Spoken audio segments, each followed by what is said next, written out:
ओम श्री परमात्मने नमः। वह नित्य ही ध्यान योग से ब्रह्म का ध्यान करने लगा, जिससे संशय शोक आदि का नाश होने लगा। उसके उपरांत उसे योग समाधि प्राप्त हो गई। फिर तो उसी सुख में उसका मन रमण करने लगा। इस प्रकार 6 माह व्यतीत हो जाने पर माया ने विघ्न उपस्थित किया। जैसी कि परंपरा है, हुआ ऐसा कि उस साधक का एक बड़ा भाई था, जो तेज, प्रताप, शील तथा गुणों में बढ़ा चढ़ा था। वह धीर, वीर एवं धर्म के लिए मर मिटने वाला था। इसी कारण घर परिवार के साथ साथ सभी को प्राणों से भी प्रिय था। निद्रावस्था में ही वैरियों ने उसकी हत्या कर दी और वह सब कुछ छोड़कर देवलोक चला गया। यहाँ संत के पास रहने वाले साधक ने जब यह सुना तो उसकी बुद्धि मोह से अति व्याकुल हो गई, मानो किसी सर्प की मणि खो गई हो। वह जप तप योग सब भूल गया। उसकी ऐसी विकलता देखकर सद्गुरु मन ही मन हंस रहे थे।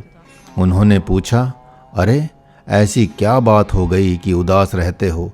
जप तप योग आदि त्याग कर चुपचाप क्यों बैठे रहते हो? अरे तुम्हारे समान वैराग्यवान तो कोई विरला ही होता है।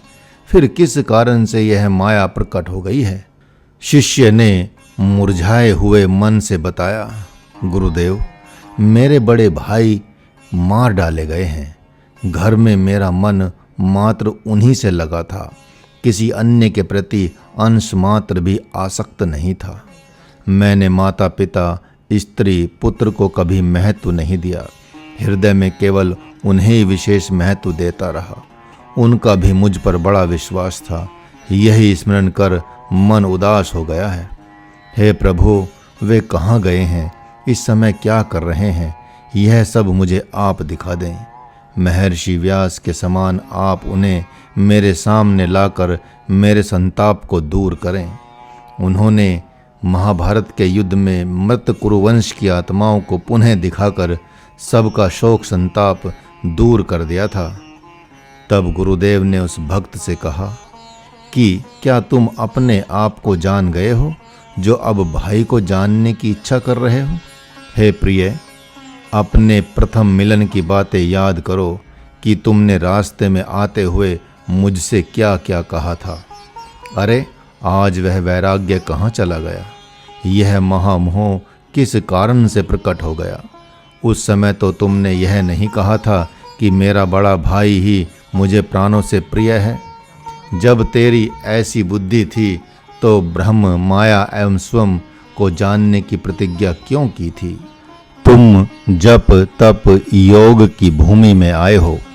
यहाँ अलौकिक युद्ध कर रहे हो। एक तरफ माया में योद्धा हैं तो दूसरी तरफ तुम्हारा अब तक का ज्ञान है। अरे जो माया हृदय के भीतर वास करती है, वही सगुण रूप धारण कर बाहर भी प्रवाहित होती रहती है। उसी माया का नाम माता पिता, पुत्र, भाई, हित, मित्र, धन तथा मान सम्मान है। ऐसा हृदय में जानकर इस आध्यात्मिक युद्ध में लगे रहो। इस समय भाई के प्रति होने वाले मोह को स्वीकार करना धर्म विरुद्ध है। जब चित्त अति निर्मल हो जाएगा तो यह अशुद्ध मोह स्वतः ही चला जाएगा। तब तुम ध्यान में ही संकल्प करके देख लेना कि तुम्हारा बड़ा भाई कहाँ है, और जब वह तुम्हारे आवाहन से सामने आकर तुम्हें बताएगा तब उससे प्रेम कर लेना। इस प्रसंग पर विचार करके साधक गण अपने व्यवहार, बुद्धि तथा मन को अच्छी प्रकार देख लें कि क्या इनकी दिशा उचित है। यदि ऐसा नहीं है तो अत्यंत पश्चाताप करना पड़ेगा। अतः विमल भक्त महात्मा अर्जुन के समान शीघ्रता से सद्गुरु के सामने जाकर अपनी व्यथा को समर्पित कर प्रार्थना करें कि हे दयालु, हे शरणागतों की रक्षा करने वाले, हे महाकाल, हे मेरे काल के भी रक्षक, हे प्रभु, आर्त जनों की आर्तता को आप हरण करें और अब मेरे परमार्थ पथ पर चलने का मार्ग प्रशस्त करें। आपका अवतार तो सबके उपकार के लिए ही हुआ है। उन्हीं में से एक मैं भी हूँ, अब मेरा भार उतार दें। हे गुरुदेव, मैं समस्त जगत से भयभीत होकर आपकी शरण में आया हूँ। अब आप ही मेरे माता पिता, बंधु और सच्चे मित्र हैं। अतः अब मुझे इस भवसागर से पार उतार कर अपने पतित पावन नाम को सार्थक करें। हे दीनों पर दया करने वाले, हे शरणागत रक्षक, अब दया करके अपने इस बालक की रक्षा करें। हे श्रोताओं, महाराज अब आगे की स्थिति देखकर आपसे कह रहा है। जहाँ महात्मा अर्जुन की दशा ऐसी दयनीय हो गई है कि देखते नहीं बनती। जब निद्रा विजयी अर्जुन भगवान के शरणागत हो गए और भगवान नारायण ने भी उन्हें अभय दान दे दिया, तब उन्होंने जय गोविंद कहकर प्रणाम किया और कहा कि हे नाथ, आज मैं आपका शिष्य होता हूँ। अब तक मैं सद्गुरु की शरण में नहीं गया था, जबकि उनके ही चरण कमल संसार सागर से तारने वाले हैं। हे प्रभु, आज मैं जगत में निष्पाप हो गया, अतः आप मेरे हृदय का शोक संताप दूर करें। हे नाथ, यह अत्यंत भय को देने वाली विपत्ति आ पड़ी है, अतः इसका नाश करके मुझे अपने योग्य बना लें। आप तो कोमल चित्त वाले एवं कृपालु कहे जाते हैं, इसलिए इस विपत्ति का नाश करें, अब और व्यथित न करें। ऐसा कहकर महात्मा अर्जुन मौन हो गए। तब प्रभु ने मन ही मन उनकी प्रशंसा की। हे राजन, तब शुद्ध सच्चिदानंद घन भगवान मुस्कुराते हुए ज्ञान में मधुर गीत गाने लगे। दोनों सेनाओं के मध्य भगवान जो गीत गा रहे हैं वही श्रीमद् भगवत गीता है, जिसका गायन पाठ करके मनुष्य सारे जगत पर विजय प्राप्त कर लेता है। जब भगवान नारायण गीता रूपी गीत गाने लगे तो महर्षि व्यास ने उस गीत को ब्रह्म विद्या नाम दिया। गीता गाते हुए प्रभु की मुख छवि का वर्णन करते नहीं बनता। संत तथा देवता भी मन ही मन उसका अनुभव कर रहे हैं। महाराज तो भगवान के पाद पद्मों को हृदय में धारण कर अपने भाग्य की सराहना करते हुए यह भाष्य लिख रहा है। उधर संजय भी राजा धृतराष्ट्र से यह सब यथावत कह रहे हैं, जिसे वे हृदय से कराहते हुए सुन रहे हैं। दोनों सेनाओं के मध्य भगवान श्री कृष्णचंद्र आनंद कंद एवं महात्मा अर्जुन ऐसे शोभा दे रहे हैं जैसे बारातियों एवं घरातियों के मध्य एक ही रथ पर दो दिव्य दूल्हे परस्पर वार्तालाप कर रहे हैं। मानो वे बारात लेकर ब्याहने आए हैं, जिससे कुरुवंशियों का हृदय कुछ दबाव में आ गया है। ऐसा भी प्रतीत हो रहा है कि बारातियों की आगवानी करने कौरव पक्ष से विविध राज्यों के अनेक राजा आए हुए हैं, जिन्हें दोनों दुल्हों भगवान कृष्ण और महात्मा अर्जुन भा गए हैं, जिनसे वे अर्थात कौरवों की दोनों कन्याओं विजय एवं कीर्ति का पाणी ग्रहण संपन्न कराएंगे। वे सभी आश्चर्यचकित हो दोनों दुल्हों को देख रहे हैं, किंतु भगवान श्री कृष्ण चंद्र आनंद कंद तो विशेष ही देख रहे हैं।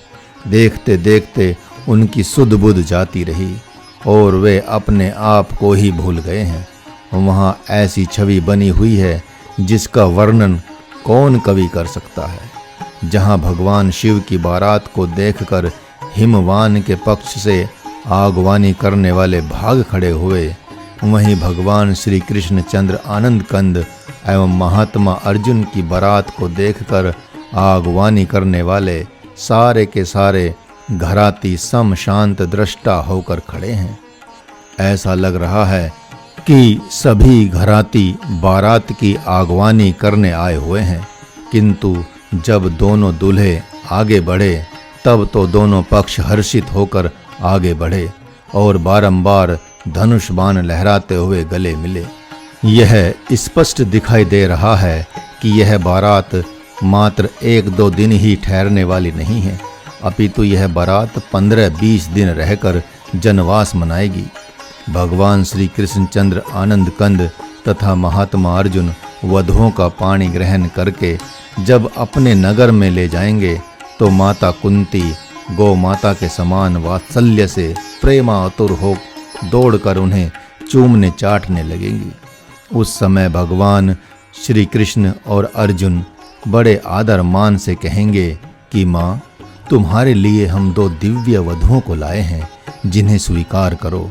इनमें से एक का त्रिभुवन में विजय तो दूसरी का कीर्ति नाम विख्यात है, अतः तुम भी इन्हीं नामों से इन्हें पुकारना।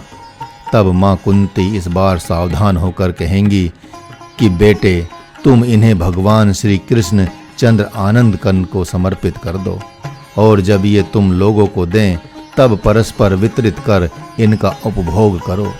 इनकी संपूर्ण कृपा तो मैं तब मानूंगी जब ये स्वयं ही तुम लोगों को प्राप्त हो जाएंगे। उस समय तुम लोग इन्हें सम शांत चित्त से स्वीकार कर लेना।